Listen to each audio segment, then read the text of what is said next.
Hello once again, my fellow Star Trek fans. I hope you're doing well. And this video is going to be a wrap to the series that I had done for the build of the Klingon D7 battle cruiser, or the AMT Klingon alien battle cruiser that was released in 1968. I enjoyed doing the build. I hope you guys had as much fun watching as I had building it. And we did some customizing, we did some lights, and I tried to honor the filming model, the studio model that's in Seattle. And we added some lights to it, and we tried to honor the model itself. So I did a couple of things since I showed it to you guys last. The final assembly, what I had done was I had done the outside of the nacelles, but I had forgotten to do the inside. So we did the inside as well, you can see. And also what I did was I put a clear coat, and I did it with the matte finish. So I think it looks a little bit better because the shine, the only way I could get this paint, it was only available in gloss. So when I had painted it, it was really shiny, as was the gray. Well, I think it looks a little bit better in the with the matte finish coat on. We also took care of the those little things that are on the nacelle pylons, or the little power unit pylons, because I had put them yellow originally, and they're actually they were gold. So this is the finished product. I did the model itself came with the lights that were on the top were actually green. So what I had done was I wanted it correct to the model, or the studio model. So what I did was I painted them red, and you can see it's got that little bit of gold going around the edges. And I apologize because I had done the I had put that light in, but I wasn't I was thinking of the model at the Smithsonian. The Smithsonian has that one.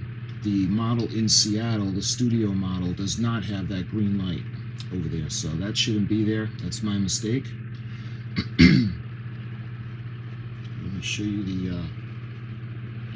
the front of the section that goes underneath the bridge. I know there's not a lot of light here, so what I'll do is we'll take it over to the desk so I can show you guys a little bit, a little more detail on the light. But I just wanted to show you guys what I had done to update the model. Again, I put the clear coat on, and I wanted to keep it that kind of beat up, weathered look from the harshness of space. And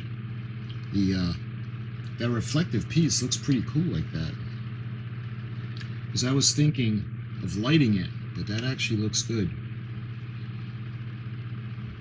So the kit itself came with how many bulbs? 4 bulbs? I think it was 4, and the way it was laid out, there were 2 at the top, in the top section, and 2 in the bottom. What I did was I had planned to plug this in to make the lights brighter, so I put in 2 LED lights, and we've got them running in to the bottom, and we've got one pointed up towards the top. But because of the I had painted those lights, it doesn't, they don't really light up. And this one, that's just the cap that's on the base of this, so that's not drilled out, so that's why the light's not getting through to that light. But the bottom lights up. The windows that are on that flat section and on the bulbous section, those windows all light up, and I had drilled a few more in, and then we had colored them in the way the model looks. And you can see those really awesome Klingon markings. The model kit itself didn't come with the decals, so these are aftermarket, because I was going to stencil it on and paint it, because I do have the designs from the sketchbook, but it was came out better looking just to get the decals. So moving on to the base, I wanted it to be special, and it was in clear plastic, and I thought that that was really cool, and it gave me an idea. The way the model appears on the television series, now keep in mind there are no lights in this model, and it's mostly made of wood, and the lighting would come from below. So I was thinking about that, and I was going, well, how can I make this thing light up without really with keeping it true to the studio? So I figured, well, I can light the base because it's clear. Now I had a couple of different ideas what to do because it is clear. I thought of putting the regular LED bulbs in and gluing them to the top because there's no bottom to this base, and I concluded that that would look pretty terrible. And I decided to take a piece of paneling, and what I actually did was I cut it to the shape, sanded it down, and gave it a quick just one coat, just enough to say that it was coated, and I glued that to the bottom of the base. So now I was able to put in all of the electronics, and we just glued it to the board that's on the bottom. So let me spin it around for you and show you the back. Because the batteries, they tend not to last, especially with the LED stripped lights. So I decided to put in the plug. One of the problems I had was that the wiring shows, and I just didn't know how to keep that from showing. I thought about maybe what it would look like if I would actually paint the wires the same color as the bottom of the base. But unfortunately I thought of that too late. I had already glued it shut. So I gotta live with that. The wires are showing as coming down.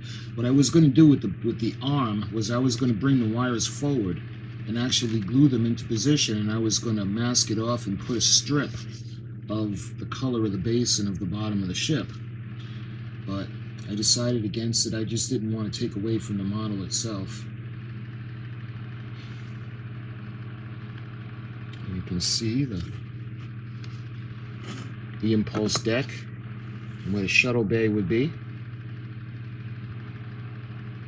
So all in all, this is a really fun model to build. And the next model I build of this, I'm going to do true to the filming model, because there are actually two models that the studio had. One is in the Smithsonian, and that one is gray.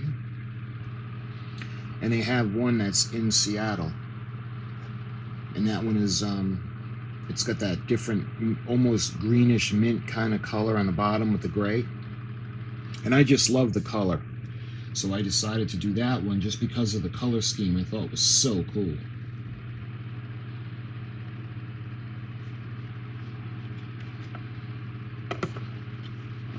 So why don't we, without further ado, let me go ahead and I'm going to plug it in for you. So there's actually pretty good light over here. I was worried that there wouldn't be enough light to actually show the way the model looks, but I think we'll keep it over here. And again, what I did was, because I was going to light this with a power supply, when I tried putting the electronics in, they just didn't want to work. The lights, for some reason, just did not want to function.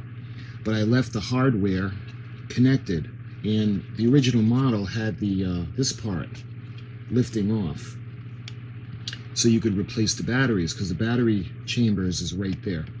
And there was a switch that you would put in that would be held in place by this part. It would click back on, and it was meant to be removed again.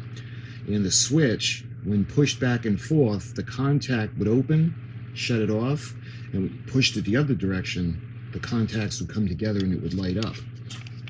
So let me show you. I actually had the switch, and I apologize.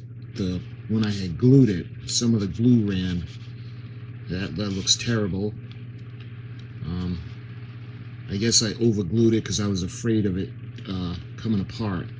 But we put the switch in, to honor the original model, as well as the lights and all the other pieces that I didn't use. I put back into the secondary hull, or the engineering hull, and then I sealed it up, kind of like a time capsule to honor the kit, because this was the original release, released in 1968.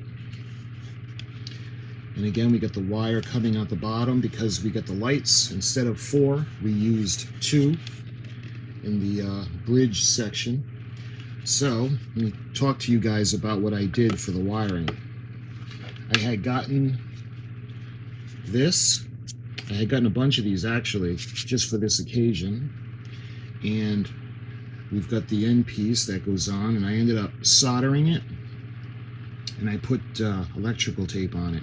I mean, the ultimate way to do it would be the shrinking tube. Put it on, and you use the heat gun, and it shrink forms to keep it safe, but I didn't have any at the time. So let's go ahead. I'm going to plug it in for you. So we take this section, we put it into the plug, just like that, and we're going to plug it in now.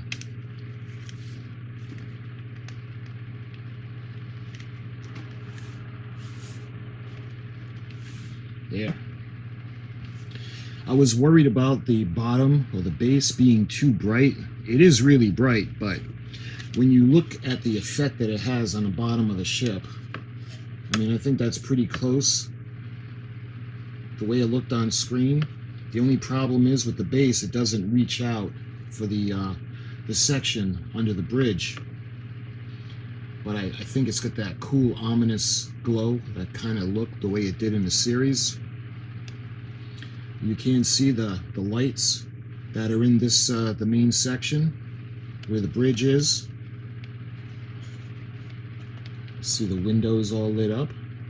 The original kit also called for these the vents on the side to be in clear green, and I really wanted to leave them green so they would light up, but that's not what the model looks like.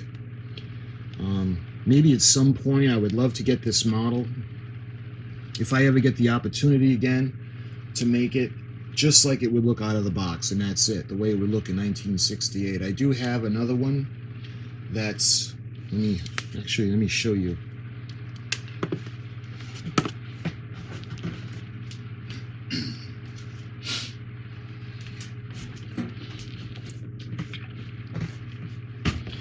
I do have another one, and this one is in great condition. Obviously, I'm not going to open this, but you can see it's got the as seen on NBC, and that tells you that this is the original release, and this has the lights. It's got 4 lights, and it's got the battery compartment underneath the impulse decks. And you can also tell it's got the planet that almost looks like Saturn, but it's got 2 rings, or depending how you look at it, it's got 3. But the one that I used with this one, I had gotten this one. Now this one was sealed also, but this one had damage. This one had gotten wet, and it had a problem with the mold. And the inside of the container, the plastic, the box, everything was full of mold. That's why I had no issues opening this one up and using it. So, the beginning of the build, took everything out of the box, and of course I washed everything down with hot soapy water, got everything nice and clean, and got the mold off. And that's why I decided to build this one for you guys, to show you what it looked like from 1968. And again, I'm glad I put the matte finish on. I think it looks so much better. Looks really cool. And again, I like the way the glow makes the bottom of the ship look. It might have been overkill on the lights. I thought it might have been too much, but the more I looked at it, this is kind of like what they did at the studio. They had a really, really bright light shining underneath the ship. And I thought that was pretty cool. At least, in my opinion, I think it looks good. You can see the interior of the starboard side. Engine, warp unit, nacelle, whatever you want to call it.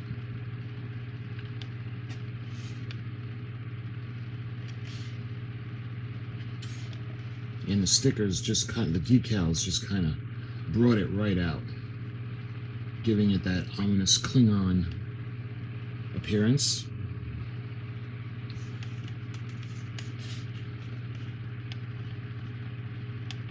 So my friends, I thank you so much for this build, for keeping me company, all the support, the kind words, and everything that I had gotten for this.